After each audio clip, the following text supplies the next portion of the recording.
ये जायजा इस्लामाबाद साउंड की जानिब से पेश किया जा रहा है।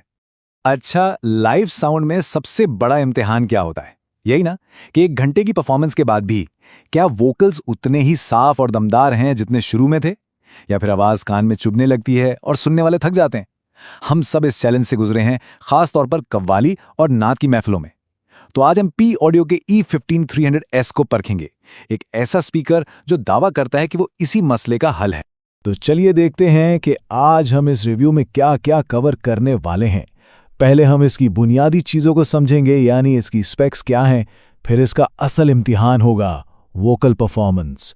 उसके बाद हम इसके साउंड कैरेक्टर, बेहतरीन सेटअप की टिप्स, इसकी तमाम खूबियां और खामियां, और हाँ, आखिर में एक वाज़ेह फैसला देंगे कि आपको इस पर इन्वेस्ट करना चाहिए या नहीं।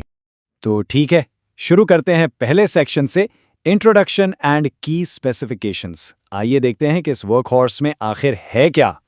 देखें, पी ऑडियो को जो प्रोफेशनल लोग हैं वो इसकी रिलायबिलिटी और कीमत के लिहाज से बेहतरीन परफॉर्मेंस के लिए जानते हैं। और ये जो E15300S है, ये कोई नया मॉडल नहीं है, बल्कि ये एक ऐसी चीज़ है जिस पर साउथ एशिया के साउंड इंजीनियर्स सालों से एतमाद करते आ रहे हैं, खास तौर पर उन इवेंट्स के लिए जहां लफ्ज़ों की अदायगी और आवाज़ की सफाई सबसे अहम है। ये आप समझ लें एक आजमूदा और भरोसेमंद साथी है।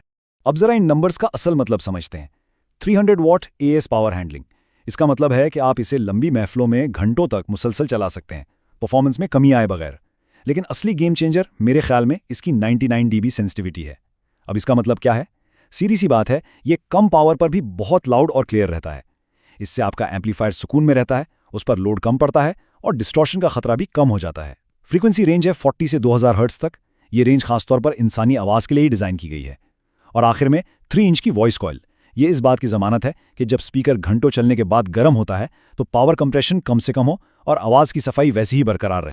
चलिए, स्पेक्स तो ठीक हैं, लेकिन असल चीज़ तो फील्ड परफॉर्मेंस होती है। तो अब आते हैं सेक्शन 2 पर, द अल्टीमेट वोकल टेस्ट। हमने इसे कव्वाली, नात और लाइव सिंगिंग में खूब आजमाया है। हमने इस स्पीकर को हर उस सिचुएशन में परखा जहां वोकल्स की अहमियत सबसे ज्यादा होती है। कव्वाली की बुलंद आवाज़ों से लेकर नातख्वानी की नज़ाकत तक इसने हर जगह अपना लोहा मनवाया। इसकी सबसे बड़ी खासियत यह है कि यह आवाज़ के कुदरतीपन को नहीं बदलता। जिस तरह की आवाज़ माइक्रोफोन में जाती है, बिल्कुल वैसी ही नेचुरल और साफ बाहर आती है। और यहाँ इस स्पीकर की असल खूबी सामने आती है। जब कव्वाल अपनी आवाज़ का पूरा जोर लगाता है ना, तो अक्सर स्पीकर्स उस हाई मिड फ्रीक्वेंसी पर हार्श हो जाते हैं। लेकिन E15300S वहाँ भी अपनी स्मूथनेस बरकरार रखता है। आवाज़ चुभती नहीं, मीठी रहती है। इसका एक और बहुत बड़ा फ़ायदा फीडबैक कंट्रोल है। इसका मिड रेंज इतना बैलेंस्ड है कि गेन बढ़ाने पर भी फीडबैक को कंट्रोल करना दूसरे स्पीकर्स के मुकाबले में बहुत आसान हो जाता है। यही वो गर्मी और मिठास है जो लंबी महफिलों में सुनने वालों को थकने नहीं देती।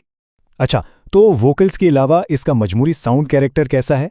चलिए सेक्शन 3 में देखते हैं, साउंड कैरेक्टर और लो फ्रीक्वेंसी रिस्पॉन्स। देखें, इस स्पीकर का सबसे बड़ा प्लस पॉइंट है लिसनर फटीग का ना होना। अक्सर स्पीकर्स 2 से 4 किलोहर्ट्ज की रेंज में अजीब सी तीखी आवाज देते हैं जो थोड़ी देर बाद ही कानों को थका देती है। ये स्पीकर इस रेंज में बहुत ही स्मूथ है। आप इसे घंटों सुन सकते हैं और आवाज हमेशा कुदरती और सुकूनदेह महसूस होती है, चाहे वॉल्यूम कम हो या ज्यादा। अब आते हैं इसके बेस रिस्पॉन्स पर। ये आपको वो पंची चेस्ट थंप वाला मिड बेस देगा जो वोकल्स को बॉडी और ढोलक जैसे इंस्ट्रूमेंट्स को वजन देता है। लेकिन एक बात बिल्कुल साफ होनी चाहिए, ये सब वूफर नहीं है। आपको इससे वो गहरी, रूम को हिलाने वाली सब बेस नहीं मिलेगी। फुल रेंज म्यूजिक के लिए इसके साथ एक डेडिकेटेड सब वूफर इस्तेमाल करना लाजमी है। ये समझ लें कि ये एक वोकल स्पेशलिस्ट है, ना कि all in one music speaker. अच्छा, स्पीकर तो ले लिया, लेकिन अगर सेटअप ठीक ना हो तो सारी मेहनत ज़ाया हो जाती है।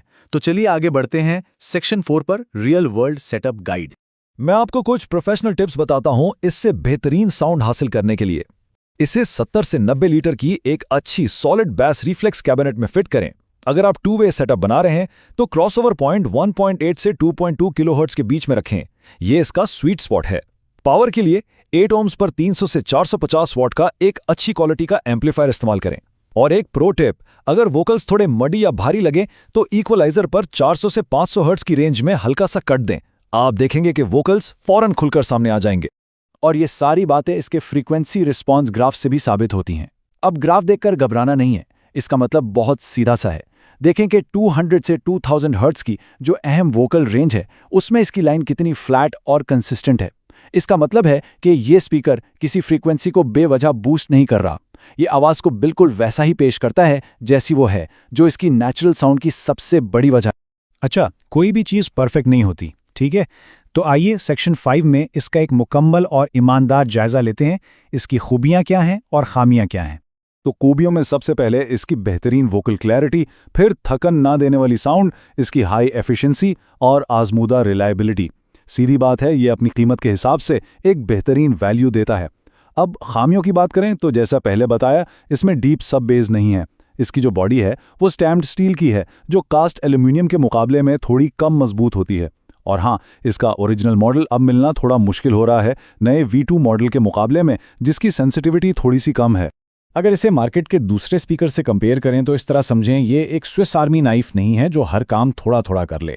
ये एक सर्जन का स्कॉल्पेल है। जहां दूसरे स्पीकर्स हर चीज़ में एवरेज होते हैं, E15 300S सिर्फ एक काम करता है, वोकल्स, और उसे बेहतरीन तरीके से करता है। ये एक मखसूस काम के लिए बनाया गया औजार है, कोई ऑलराउंडर नहीं। तो इन सब बातों के बाद आखिरी फैसला क्या है? अब आते हैं आखिरी सेक्शन पर। Section 6, the final verdict. ये स्पीकर किसे खरीदना चाहिए और किसे इससे दूर रहना चाहिए? यहाँ बात बिल्कुल साफ है। अगर आपका काम नात, कव्वाली, महफिल या कॉन्फ्रेंसेस से जुड़ा है, जहां आवाज़ की सफाई और क्लैरिटी सबसे अहम है, तो ये स्पीकर आपके लिए एक बेहतरीन सरमायाकारी है। ये अपनी कीमत में शानदार वैल्यू फॉर मनी है। लेकिन अगर आप डीजे हैं जिसे गहरी बेस चाहिए या आपको हैवी म्यूजिक के लिए बहुत ज़्यादा पावर हैंडलिंग की ज़रूरत है, तो फिर ये स्पीकर आपके लिए नहीं बनाया गया। आखिर में एक सवाल आपसे है, आपके साउंड सिस्टम में सबसे अहम चीज़ क्या है? वोकल क्लैरिटी या फिर फुल रेंज म्यूजिक? नीचे कमेंट्स में अपना तजुर्बा हमारे साथ ज़रूर शेयर करें। अगर ये प्रोफेशनल जायज़ा आपको पसंद आया तो इसे लाइक करें और मज़ीद इन डेप्थ तज्जियों के लिए सब्सक्राइब करना मत भूलिएगा। अगली बार तक के लिए इजाज़त दीजिए। अल्लाह हाफिज़।